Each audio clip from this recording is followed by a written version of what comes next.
Hello and welcome to News Now. About 5 persons have been confirmed dead with 6 others injured as suspected Boko Haram insurgents attacked Maiduguri village near Maiduguri, Borno State, northeast Nigeria. The insurgents stormed the village at about 7:30 p.m. Wednesday, opening fire on the villagers. The shooting was said to have continued till about 8 p.m. when the military mobilized to the area and engaged the suspected insurgents in a gun battle. No group has claimed responsibility for the attack, but all fingers point to the Boko Haram sect, which has previously carried out similar attacks in the state. Now, 2 bomb explosions Thursday hit a village in northern Cameroon, the latest attack to be blamed on deadly Islamist sect Boko Haram. 2 Cameroon army officers said members of the sect had previously attacked the village. Officials say about 10 people were killed and some 100 wounded in the explosion. Over the past few weeks, Boko Haram has carried out increasing attacks not only in Nigeria but also in neighboring countries like Niger, Chad and Cameroon, which has led to the death of hundreds of people. Meanwhile, the Nigerian military says it is committed to meeting the 3-month deadline given to it by President Muhammadu Buhari to end the Boko Haram insurgency. Speaking at a media briefing in the Nigerian capital of Abuja, Army spokesperson Colonel Sani Usman said the military has dealt a serious death blow to the insurgents in recent days and it is on course to meeting the 3-month deadline.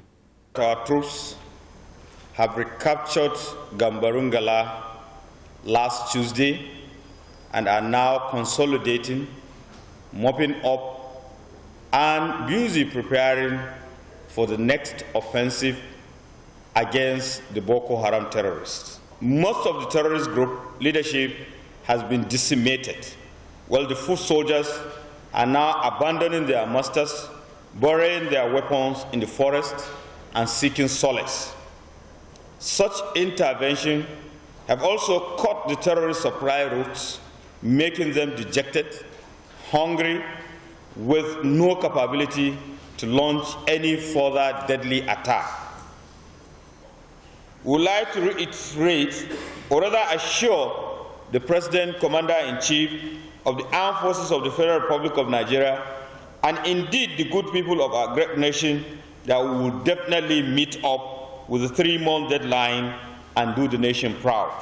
We would also like to commend the tremendous sacrifice and gallantry of our troops in the various theaters of operation and assure them that the leadership of the Nigerian army is solidly behind them and is doing all it could to enhance their welfare, performance, and general well-being.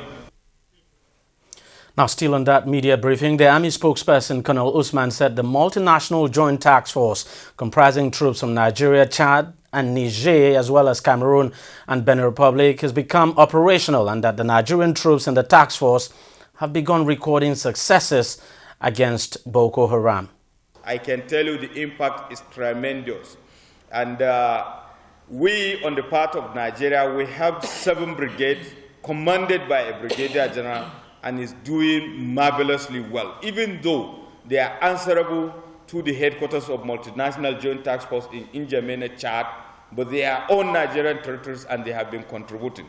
And aside that, the various sectors, remember, the multinational joint task force has been sectorized into sector 1, 2, 3, 4, 5, and 6, basically with each of the countries taking care of a particular sector, and they are doing very well. They may not necessarily come into the Nigerian territories, but they are although kind of, do I say, blocking force.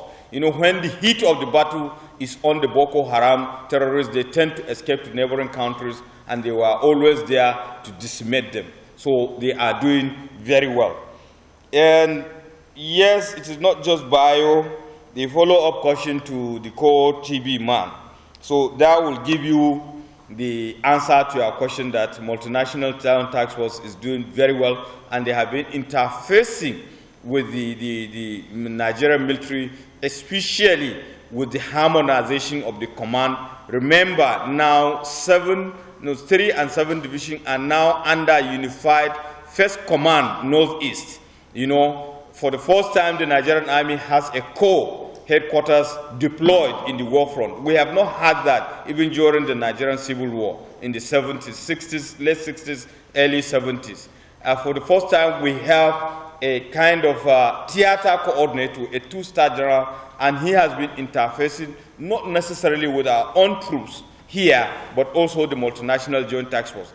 And that will also answer your question where we are beating our chest to tell you that we are going to defeat Boko Haram within the 3-month period that we have stated.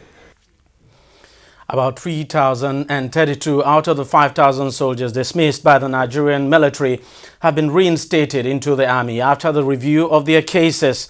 Nigerian Army spokesman Colonel Sani Usman confirmed the recall of the army officers, many of whom were dismissed on grounds of retreating and not adhering to orders in the war against the Boko Haram militant sect. The soldiers were expected to be screened before they would undergo a retraining exercise as part of the reintegration requirement into the service. The decision to revisit the case of the affected soldiers was ordered by the current Chief of Army Staff, Lieutenant General Tukur Yusuf Buratai. Army spokesperson Colonel Usman, however, said soldiers with criminal cases and those sentenced to death by military court-martial are not part of those recalled. The Nigerian Army some time ago instituted a committee to review the recent disciplinary cases in the service, especially of those soldiers in the defunct Operation Zaman Lafia, the aim of which was to ensure discipline, regimentation, and justice in the system. The committee has concluded its sitting last week and has made certain recommendations that led to the reinstatement of 3,032 soldiers into the Nigerian Army out of 5,000 cases that were reviewed. The reinstated soldiers have shown their total readiness to be relaunched back into the theater to combat the insurgency and have now commenced training at the Nigerian Army Training Center, Kontagora, Niger State. This training is to reorient affected soldiers and prepare them for this closing stage of the operational aspect of the counter-insurgency operations with more weapons and new leadership. It must, however, be made clear that not all the dismissed soldiers were granted pardon and recall. Those with criminal cases, for instance, have their sentences upheld.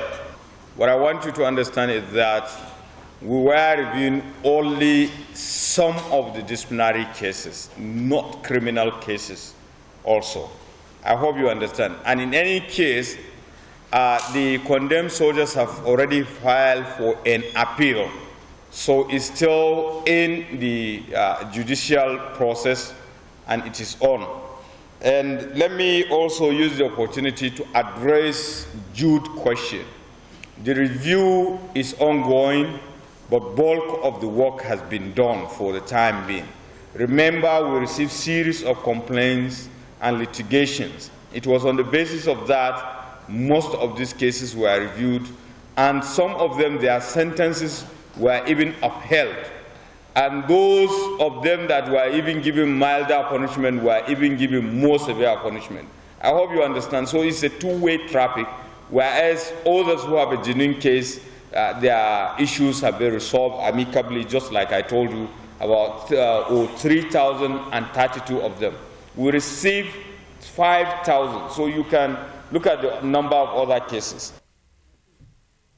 Senate President Bukola Saraki has urged the international community now to partner with Nigeria in order to strengthen the fight against the Boko Haram insurgency in the country. He made the appeal on Wednesday while delivering his keynote address at the 4th World Conference of Speakers of Parliament at the United Nations headquarters in New York.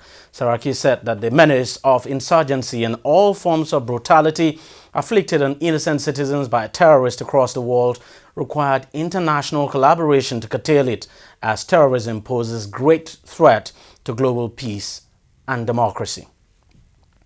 The Department of State Services, DSS, has sacked its former spokesperson, Marilyn Oga, alongside 44 other top directors in the security agencies, of course, were relieved of their duties. The directive, which compulsorily retires Oga from the agency, was given on Wednesday.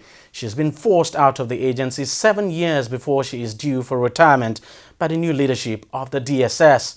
During her term as a spokesperson of the security agency, Oga was accused of being partisan by frequently meddling in political affairs in favor of the ruling party, the People's Democratic Party, PDP. Oga, who was the former deputy director of the DSS, was removed 2 months ago and equally lost her promotion following President Muhammadu Buhari's nullification of the exercise upon assumption of office. The acting national chairman of the Independent National Electoral Commission, Amina Zakari, has sworn in the recently appointed resident electoral commissioner for Jigawa State, Abdullahi Kauguma. Kauguma is making a return back to the commission, having retired in 2013. He is replacing Abdullahi Mokaila, who represented Jigawa State at INEC before he died in an inferno just after the elections in April. At the time he retired as a secretary, I'm sure Mr. Kaugama expected to lead a quiet, retired life.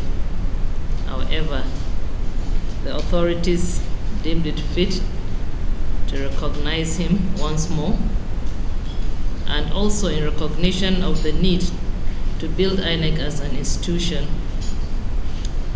Past staff have increasingly been recognized for elevation to higher positions.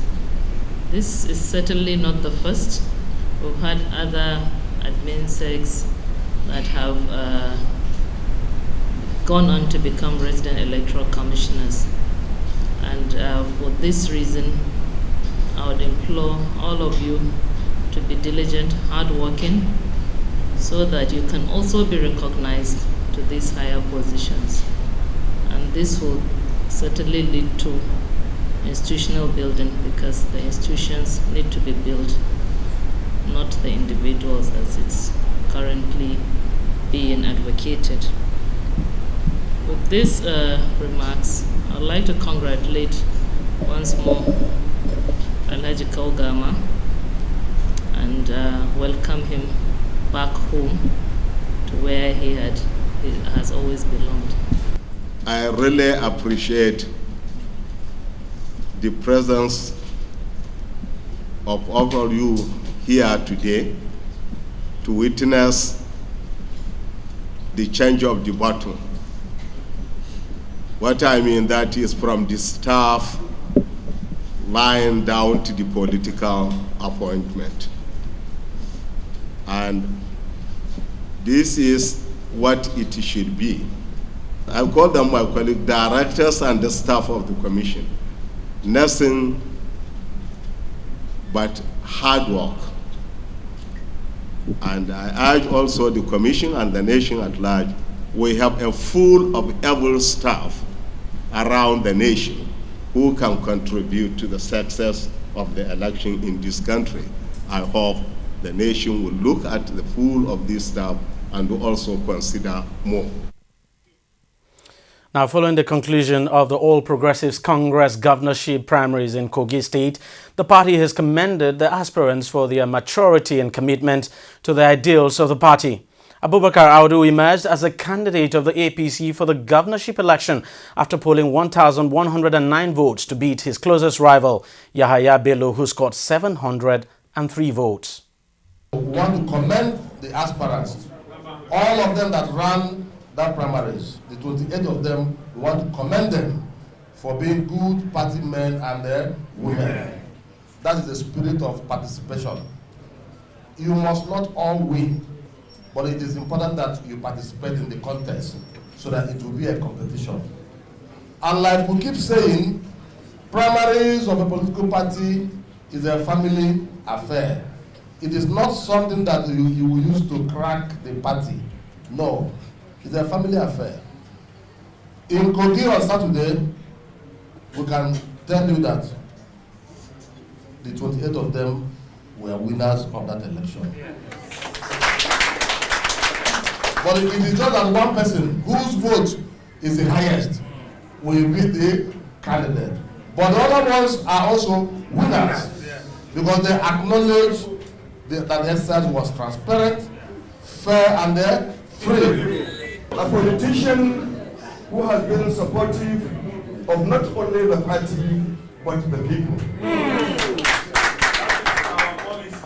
You have him is left for Kogi people to ensure that the situation in Kogi has changed totally by ensuring that this same experienced politician who was once occupying that office, who made his mark in that office, who left a footprint in that office, is back to correct all the anomalies. This certificate has given us a challenge that we must go and work very hard, win the election, and come back here and shake hands with our party officials and go to INEC to collect certificate of return. Are you prepared? Yes. Are you ready? Yes. Ready. The National Organizing Secretary, in the course of one of the private discussion I had with him, he said he has seen the impression on everybody's face that you look very careful and very determined. That sky in this exercise will be our beginning. So let's all go home and work very hard. Now, as the race for the Bayelsa State Government House heats up, the first female aspirant on the APC platform, Tonya Aprela, obtained the party's nomination form for this month's primary election. Speaking to newsmen at the party's national secretariat in Abuja, Aprela said the state since inception has suffered untold hardship and that everyone who has ever governed the state has been more concerned about enlarging their private pockets. She now wants Bayelsans to rise and change the status quo by insisting that credible people are given political powers. She said the current PDP government in the state has failed the people and that if given the ticket, she has no doubt she would win the state for APC. Burden. Looking down in Bayelsa State, there is much impoverishment. We have had so many leaders who came in solely to expand their bank accounts. Never bothered about the masses. When you come down to Bayelsa, you will see that we have less development. People are not being affected. The masses are not affected. Only few persons who have the opportunity to meet the leaders that we have something in their pockets. And this burden has made me, I said, no, I must rise up for the cry of the poor. By the mercies of the Lord, I have one-on-one contacts with the poor, the masses generally. And today I am here to announce to the world, most especially Nigerians, that a lady is emerging in Bayelsa State. Let me say, the first governor in Nigeria, female governor. And by the mercies of the Lord, if I am voted in, if I'm given the tickets, I want to assure you, like in Brass, we have the sea. There is no seaports. We have fishes in the river, but we can't depend on it. In our government, we will do ponds in all the communities where today, if you go to certain communities, you don't even see ice fish to eat in Bayelsa State. So we have ponds. There are so many people. Agriculture will be boosted. So you see factories. We have sand. God has blessed Bayelsa with sand. And we will have a sand dump where people can come in and get fuel in a little amount. We have factories like, we want to get the crane, where people will go to the sea. We'll have trucks where we can get fishes to help the masses.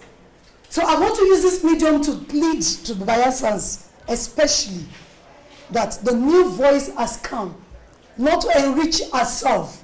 I've been privileged to have a free school where we go to the communities to get these little kids. Sometimes during school section, the children are going to sell. So we go there to pick the children, begging the parents to allow them. They say, no, if I don't sell, if my children don't go and sell, how are we going to eat? And these are the things we have been doing, helping those that don't have anything in our own little way. 3 people have been confirmed dead after a trailer carrying a loaded container fell off the Ojuelegba Bridge on Wednesday. That's in Lagos, southwest Nigeria, crushing 2 cars below the bridge.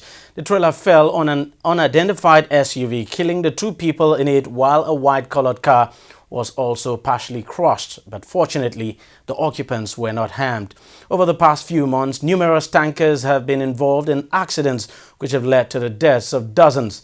This has led government authorities to call for stricter regulations on road use. 5 persons have agreed to testify against the former National Security Advisor, Colonel Sambo Dasuki, who is accused of illegally possessing firearms.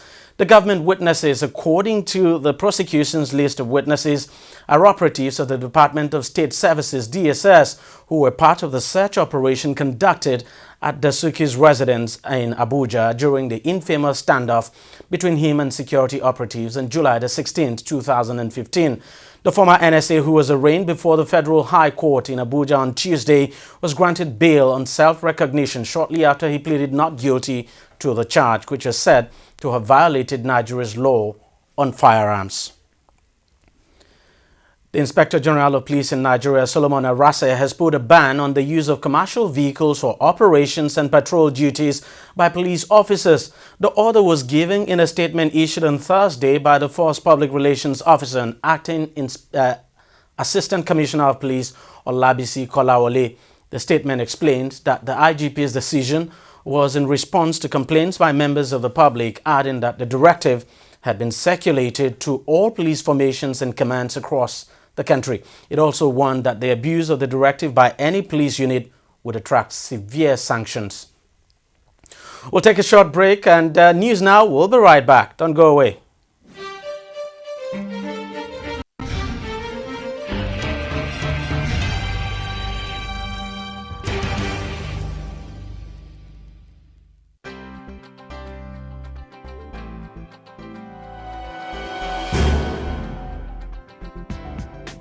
Hello, you're welcome. You're watching the Funny White Man Show, which is the biggest, the brightest, and the most entertaining show in Africa. Funny white man, funny white man, funny white man. But this way you talk, it's too much. Give me 5,000 man, that's you. It's too much.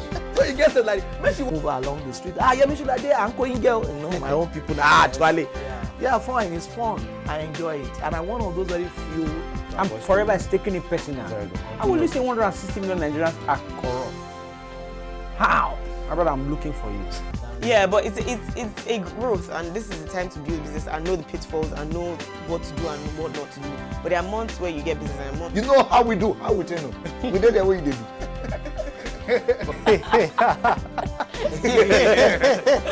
Hello, you're welcome. You're watching Trending Matters on the Funny White Man Show. Of course, they will bring you trending issues just to entertain and tickle your fancy.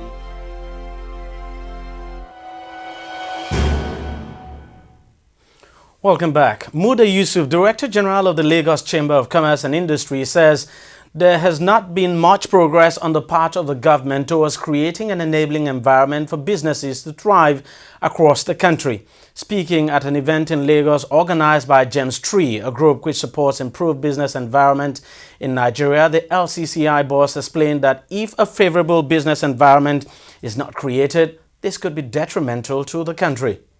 The variables that impact on business performance cut across all levels of government. And I'd like to compartmentalize them very briefly into what I call the macroeconomic issues. We have infrastructure issues, we have policy issues, and we have issues related to institutions. These are the 4 broad categories of challenges that business environment face.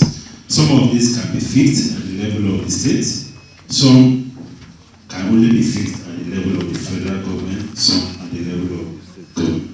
So we need to recognize in this context the limitation of even the states to fix some of the business environment issues.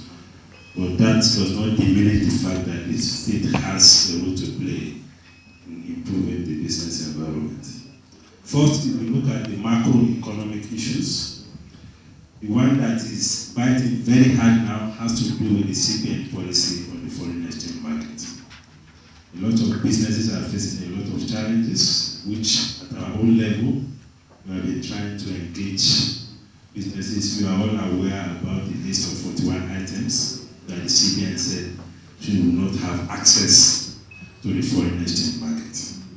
Although the CBN has said it is not a ban, but in practice, it is a ban. Because if you cannot have access to forex, how do we import? And to make matters worse, you can't even deposit money into your domiciliary account. So if you cannot access the official forex, you are able to access forex somewhere, you cannot deposit money in there. So it's a major issue. It is not a Lagos State government issue, but it's a major issue affecting businesses. And I've been getting quite a lot of inquiries and expression of concern about this matter. And in our own little space, we are trying to engage the authorities. We have engaged the CBN at a stakeholders forum some few weeks ago. Unfortunately, nothing has changed. We are holding another roundtable on Friday to do an impact assessment of the policy and make appropriate recommendations to government. Then there is the issue of the cost of fund.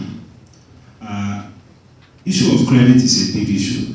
Again, to some extent, I know the Lagos State government has been doing something for micro enterprises, microfinance, and so on. But it remains a big issue. High cost of fund, the interest rate is very high.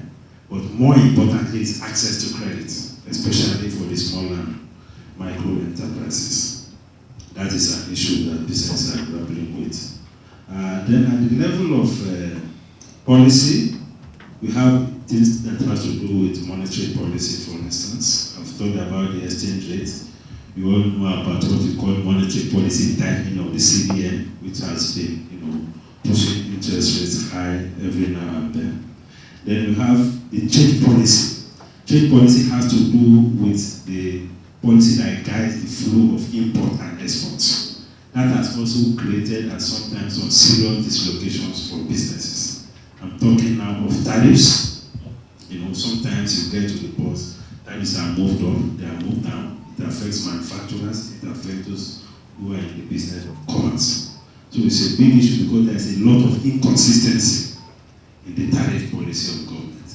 Sometimes it's import prohibition that you have. Now, the latest one is the common external tariff, which is affecting some segments of the manufacturing sector, although the idea is to promote economic integration. But already, a lot of manufacturers are expressing concern about the implication of the common external tariff for business, because it's going to collapse a lot of barriers, it's going to reduce import duty. In fact, for some products, import duty has been reduced to zero.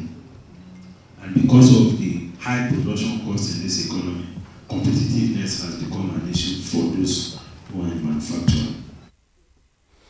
Head of the Nigerian National Petroleum Corporation, NNPC, Emmanuel Ibe Kachiku, says plans have been put in place to cap the rampant cases of oil theft in Nigeria. Within 8 months, Kachiku said the corporation was working on a range of far-reaching options designed to end the ugly episodes of crude and petroleum product theft within the next 8 months. He added that the frequency of the attack on pipeline products is the major reason for the deadline.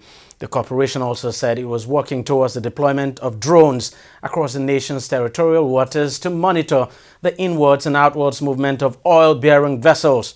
The NNPC GMD explained that though the corporation was working diligently with law enforcement agencies to curb cases of oil theft, the ultimate security for the critical oil and gas assets lies squarely with the host communities. Nigerian President Muhammadu Buhari has condemned the increasing theft of oil products in the country, saying about 250,000 barrels per day of crude is stolen in the country.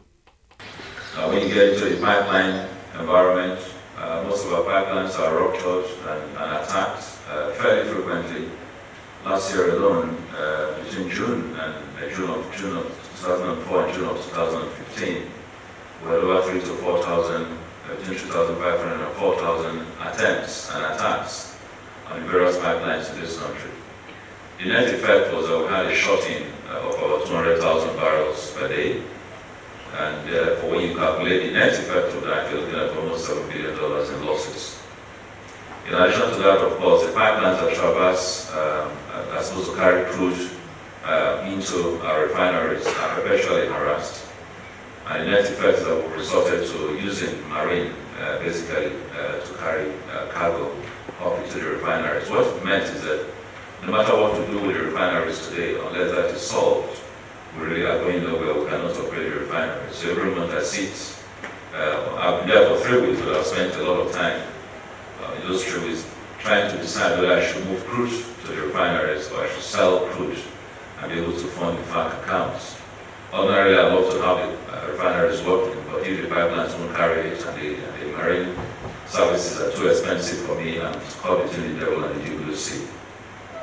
Now, not to talk about the loss of lives. In the last 1 year, the last 3 years, we lost about 350 lives.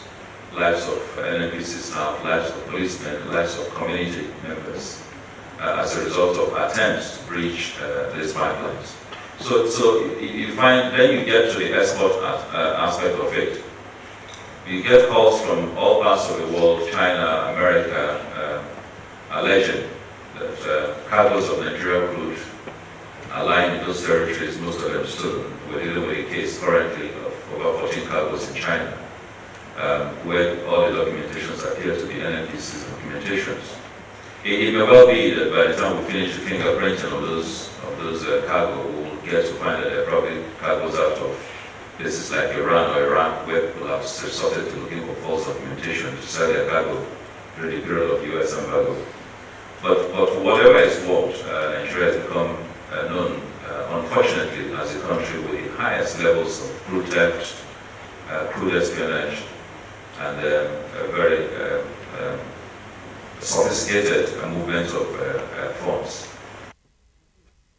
Still on the NNPC, the state oil company has expressed hope that the commencement of production at the Port Harcourt refinery will reduce fuel importation in the country. Speaking to journalists during a visit to the Port Harcourt refinery in Rivers State, Group Managing Director of the NNPC said the Port Harcourt refinery produces about 5 million litres of petrol every day, adding that the refinery in Warri, Delta State, will begin production before the end of the week. He added that the production rate signifies that fuel importation will reduce significantly from now on, as all the refineries put together could supply 20 million litres of petrol on a daily basis.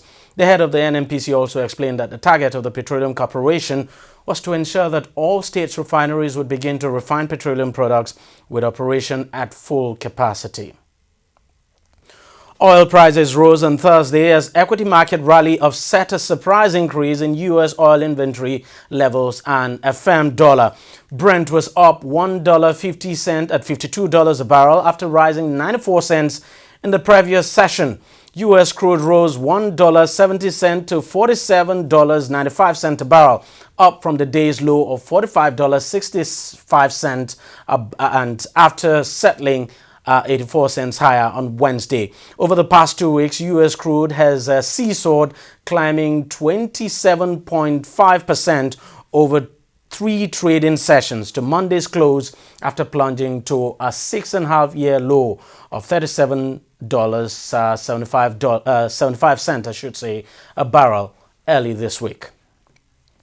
Hungarian Prime Minister Viktor Orban has described the migrant crisis as a German problem, not a European one, as he defended his government's handling of thousands of refugees flooding into his country. Speaking at a news conference, Orban told reporters that his government had taken all steps possible to comply with European Union regulations in dealing with migrants traveling through Hungary on the way to Western Europe. According to him, the problem is not a European problem. The problem is a German one, as nobody wants to stay in Hungary, neither in Slovakia, nor Poland, nor Estonia. Hungary has been faced with an influx of tens of thousands of migrants entering the European Union, with some 50,000 arriving in the country in August alone. To sports now, former Nigerian footballer Segun Odegbami has declared his intention to run for the presidency of FIFA.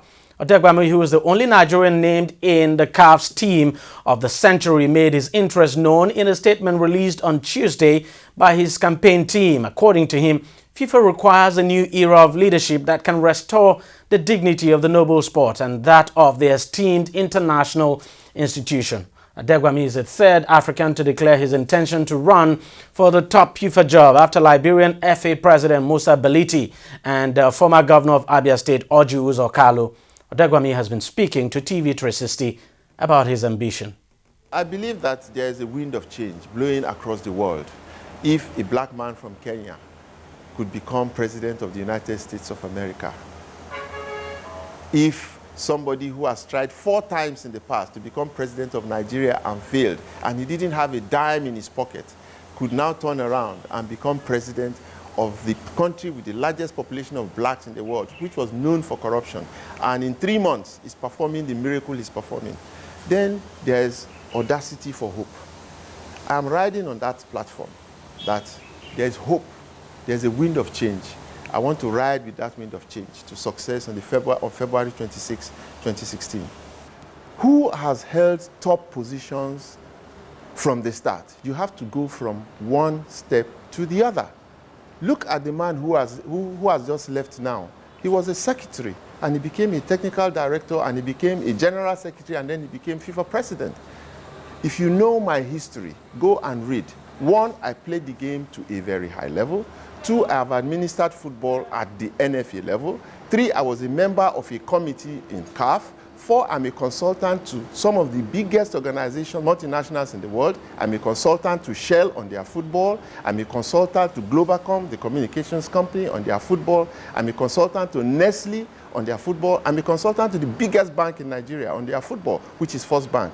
I organize perhaps the biggest youth football tournament in the whole of Africa with 90,000 children from secondary schools scattered all over Nigeria every year for 17 years. I own a football club of my own. I am the chairman of my local government football council for so many years. I have been a member of my state football association for so many years. So I have the experiences. And I am offering myself, without going into the details, I am saying, go and x-ray Segun Odegbami's 63 years sojourn on earth and his relationship with football at all the levels that he has played. Go and x-ray them. And if you see anything that says, this is not good enough for us, please don't vote for me. But if what you see is a man who gave his all to the game, who played the game very well up to a certain level, who was voted by FIFA and MasterCard as one of the best players of the 20th century in Africa. The one man who was made ambassador of the One Goal Education for All World Cup campaign. One who is the sports ambassador of his own country. One who has served the World Heart Organization. One who has been a resource person for the World Public Health Organization. One who has served the business school in Harvard University, one who continues to do so many things in so many fields, who has set up an international football academy, where for 7 years now we are graduating students who had nothing but football in their minds, but are today combining their football with their education, and 17 of them in the past 3 years have gone to American universities on full scholarships. A man who has done all of that, and he hasn't stolen any money. All he does is work hard and make contributions continually. I have written 4 books, all of them on football. Go and read them. I have been writing columns. I'm perhaps the only syndicated columnist in the whole of Africa that writes for 3 newspapers, 5 magazines, 2 of them on the internet, and so on a weekly basis. I have run a television production company and for 13 years. The Super Eagles of Nigeria has maintained their position as the 53rd best team in the world in the latest FIFA World Ranking. The Eagles, however, moved up a place in Africa's ranking chart as they placed 9th ahead of Cape Verde, Ireland, who dropped 6 places to 56th in the world. Meanwhile, Copa America champions Chile moved up to 8th in the world, while Wales moved ahead of England for the first time ever as they were placed in 9th with England in 10th. The top 7 remained unchanged, however, as Argentina, Belgium, Germany, Colombia and Brazil all maintained their top 5 places, with Spain just outside the top 10. FIFA presidential candidate Chung Moon-jun has accused the Asian Football Confederation of breaking electoral rules by soliciting support for rival candidate Michel Platini. In a statement, Chung said the AFC has publicly supported Platini by sending unsolicited letters to almost every AFC member association except for South Korea and Jordan to win their support for Platini. He said the letters were in breach of FIFA's election guidelines and threatened to undermine the fairness of the election. Now, there's been no immediate response by the AFC to Chung's accusation. The FIFA presidential elections will take place on February the 26th during FIFA's Extraordinary Congress. All candidates have until October 26th to put up their mandates. And of course, we wish Segun Odegbami all the best of luck. Let's just hope. Let's pray and see what happens. But I have this feeling that it's not yet time. I don't think Odegbami will win that election, but you never can tell. We'll just wait and see. Well, that's it in news now. We thank you very much for watching. Continue to stay tuned to TV360. More programming coming your way.